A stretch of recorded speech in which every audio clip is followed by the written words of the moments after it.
بسم اللہ الرحمن الرحیم۔ السلام علیکم ورحمۃ اللہ وبرکاتہ۔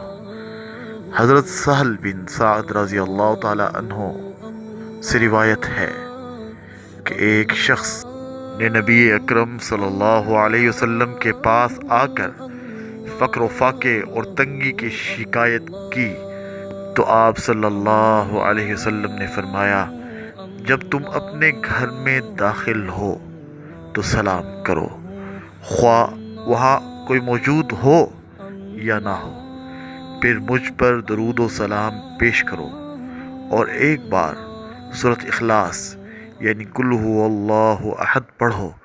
چنانچہ اس شخص نے یوں ہی کیا تو اللہ تعالی نے اس پر رزق کی بارش فرما دی، یہاں تک کہ اس کے پڑوسیوں اور رشتہ داروں کو بھی فیض یاب کر دیا۔